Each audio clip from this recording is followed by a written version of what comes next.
क्या साहब हमको गालियां मत दो, हम तुम्हारे साथ हैं अंदर ना।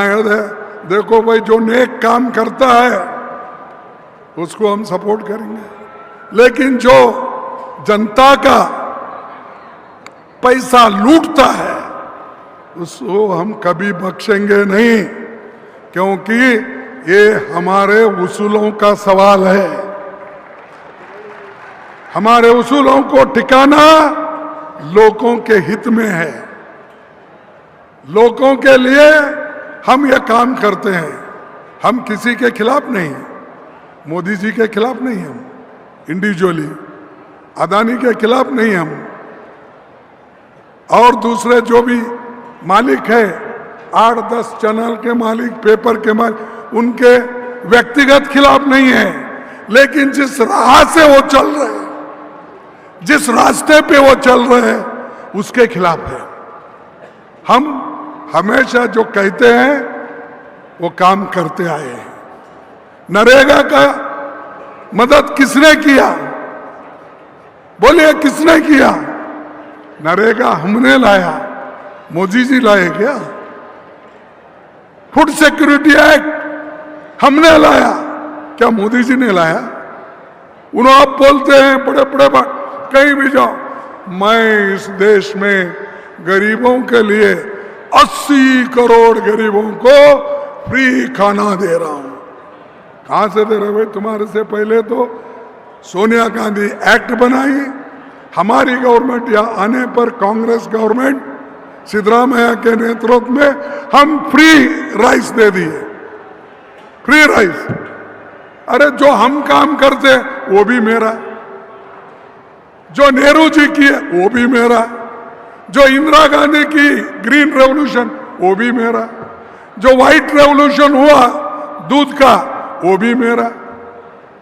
अरे आप पैदा भी नहीं हुए थे उस वक्त पंडित जवाहरलाल नेहरू जी ने बड़े बड़े कारखाने बनाए, बड़े बड़े एम्स बनाए, इंजीनियरिंग कॉलेज बनाए, और आप उस पार्टी को गालियां देते हैं, उस नेता को गालियां देते हैं, इंदिरा गांधी को गालियां देते हैं, सोनिया गांधी को गालियां देते हैं, और राहुल गांधी को गालियां देते हैं। अरे कांग्रेस कुछ भी नहीं, आप ही बोलते हो कांग्रेस जीरो है बोलते हो, फिर जीरो के पीछे क्यों लगे भाई? हमारे पास कुछ ताकत है, इसीलिए आप हमको डरते हैं।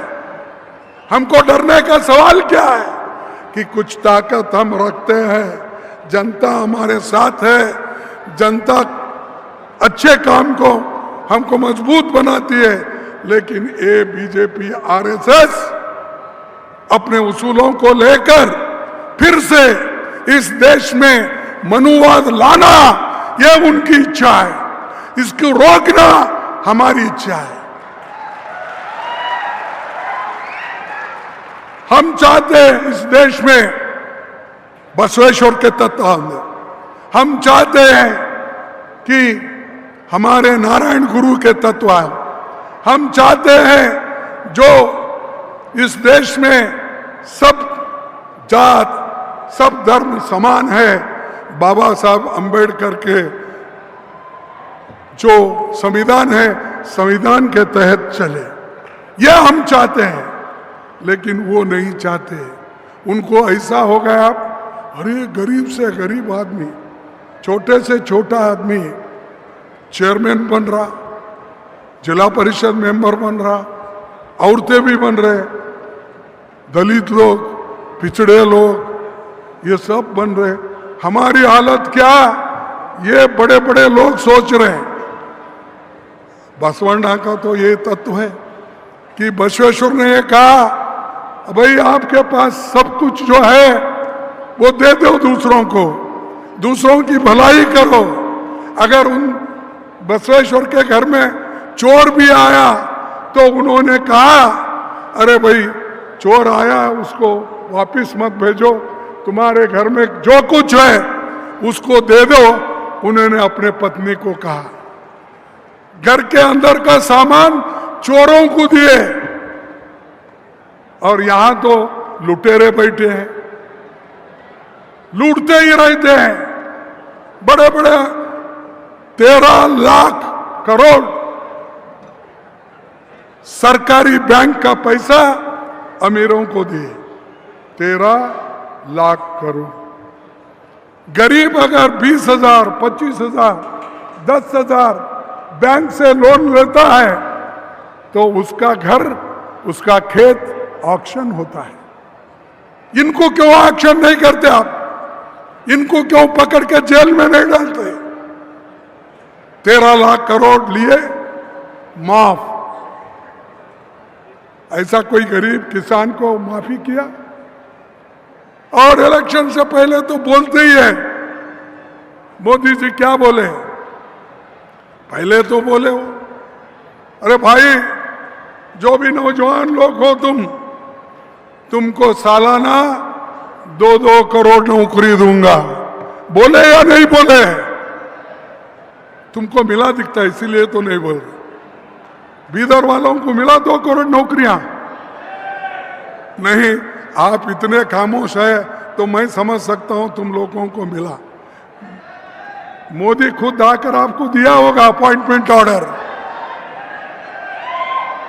अगर 2 करोड़ नौकरियां देश में नहीं मिले हैं तो आपको समझना चाहिए, क्या मोदी जी झूठे हैं, क्या लोग झूठे हैं? तो आप बताइए। फिर वो कैसा बोले? ये मोदी की गारंटी बोले। कहां है वही गारंटी?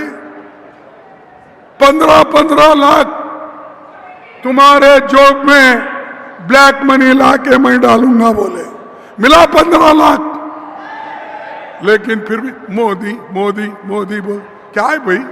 पैसे नहीं मिले फिर भी मोदी, नौकरी नहीं मिली फिर भी मोदी, किसानों की आमदनी डबल करूंगा, ये बोले या नहीं बोले?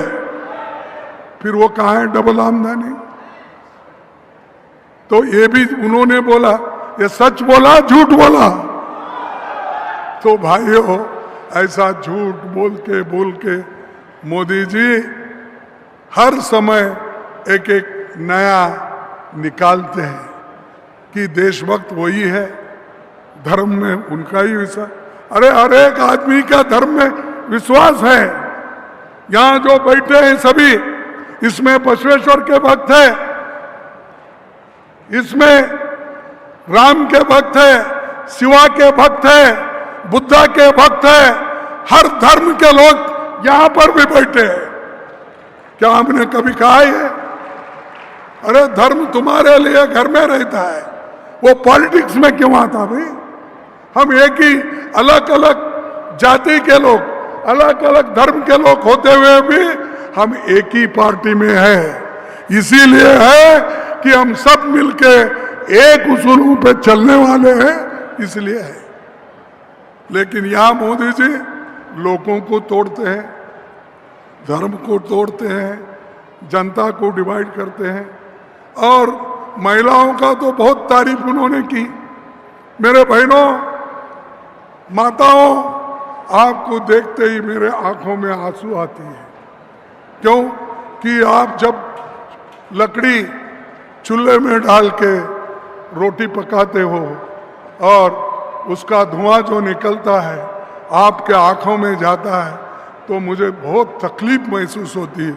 इसीलिए मैं सिलेंडर 450 का सिलेंडर 110 में कर दिया। अब वोटिंग के लिए फिर बोल रहा 450 करूंगा मैं। क्यों भाई, अब तक क्यों नहीं करे? 10 साल में आपको याद नहीं आया? पेट्रोल महंगा, डीजल महंगा, ऑयल महंगा, दाल महंगी, हर चीज महंगी महंगी महंगी महंगी। लेकिन फिर भी आप लोगों को उठना है और आपका कुव्वत लगाना है। इस बार मोदी को अधिकार से, सत्ता से बाहर करना है। ये अपने लिए नहीं है, ये देश के लिए बोल रहा हूं, संविधान बचाने के लिए बोल रहा हूं, लोकतंत्र बचाने के लिए बोल रहा हूं मैं। अपने लिए नहीं। हो गया, हम तो 53 साल अधिकार में ही थे, एक दिन भी ऐसा नहीं गया मेरा जो पावर नहीं मिला।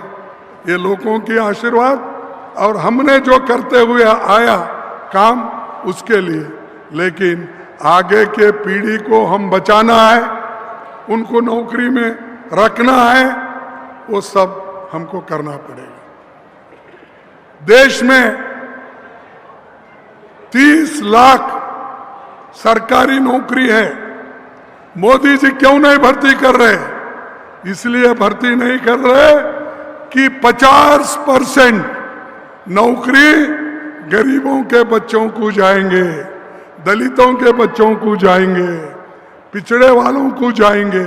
इसीलिए उन्होंने ये सब रिक्रूटमेंट बंद किया। ಇವತ್ತು ಹೆಣ್ಣು ಮಕ್ಕಳ ಬಗ್ಗೆ ಬಹಳ ಹೇಳ್ತಾರೆ. ಹೆಣ್ಣು ಮಕ್ಕಳಿಗೆ ವೋಟಿನ ಅಧಿಕಾರ ಕೊಟ್ಟಿದ್ದು ಯಾರು ಹೇಳಿ ನೀವು? ಸ್ವಾತಂತ್ರ್ಯ ಪೂರ್ವದಲ್ಲಿ ಇಲ್ಲೇ ಆಗಲಿ ಎಲ್ಲೇ ಆಗಲಿ ಇಡೀ ಇಂಡಿಯಾದಲ್ಲೇ ಭಾರತ ದೇಶದಲ್ಲೇ ಹೆಣ್ಣು ಮಕ್ಕಳಿಗೆ ವೋಟಿನ ಅಧಿಕಾರ ಇತ್ತ? ಅದು ಡಾಕ್ಟರ್ ಬಾಬಾ ಸಾಹೇಬ್ ಅಂಬೇಡ್ಕರ್ ಅವರು ಸಂವಿಧಾನದಲ್ಲಿ, ಪಂಡಿತ್ ಜವಾಹರ್ಲಾಲ್ ನೆಹರು ಅವರು ಎಲ್ಲ ಸೇರಿ ಅಡಲ್ಟ್ ಫ್ರೆಂಚೈಸ್ ತರಬೇಕು. ಯಾರೇ ಇರಲಿ ಅವರಿಗೆ 21 ವರ್ಷ ವಯಸ್ಸಾದರೆ ಅವರೆಲ್ಲರಿಗೂ ವೋಟಿನ ಅಧಿಕಾರ, ಹೆಣ್ಣಿರಲಿ ಗಂಡಿರಲಿ ರೈತಿರಲಿ ಕೂಲಿ ಕೆಲಸ ಮಾಡೋವಿರಲಿ ಯಾರೇ ಇದ್ರೂ ಕೂಡ ಅವರಿಗೆ ವೋಟಿನ ಅಧಿಕಾರ.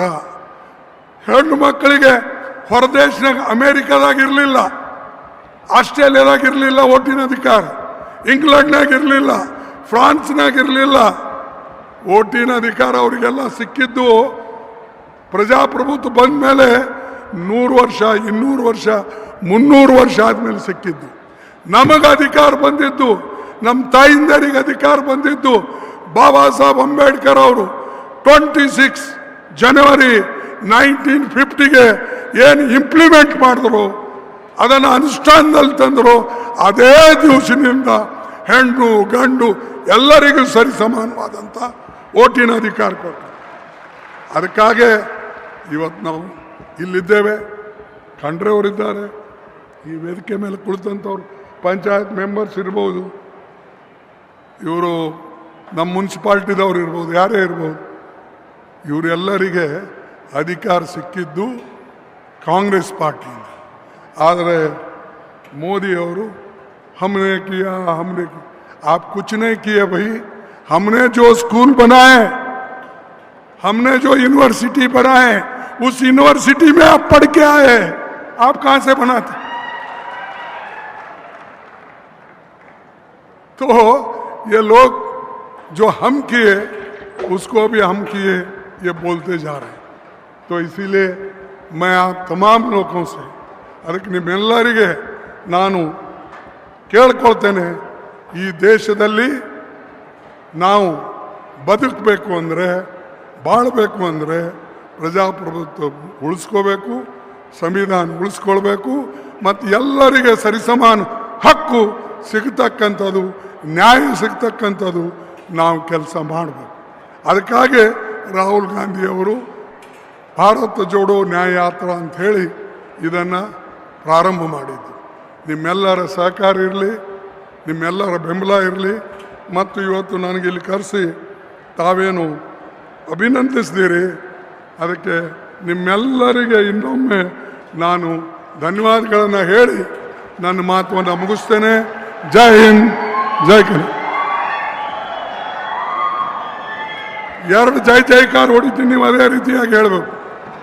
ಜೈ ಹಿಂದ್, जय हिंद, जय हिंद, जय हिंद, जय हिंद, जय हिंद, जय कांग्रेस, जय कांग्रेस, जय कांग्रेस, जय कांग्रेस, जय कांग्रेस, जय कांग्रेस. ಬಂಧುಗಳೇ, ಮಲ್ಲಿಕಾರ್ಜುನ ಖರ್ಗೆ ಅವರಿಗೆ ಜೈ. ಮಲ್ಲಿಕಾರ್ಜುನ ಖರ್ಗೆ ಅವರಿಗೆ ನಿಮ್ಮೆಲ್ಲರಿಗೆ ನಾನು ವಂದಿಸಿ ಇನ್ನೊಂದು ಜೈಕಾರ ಹೇಳ್ತೀನಿ. ಜೈ ಭೀಮ್, जय भीम, ಜೈ ಭೀಮ್, ಜೈ ಭೀಮ್, ಜೈ ಭೀಮ್. ಜೈ ಭೀಮ್. ನಿಮ್ಮೆಲ್ಲರಿಗೂ ವಂದಿಸಿ ಮುಕ್ತಾಯ ಮಾಡ್ತೀನಿ.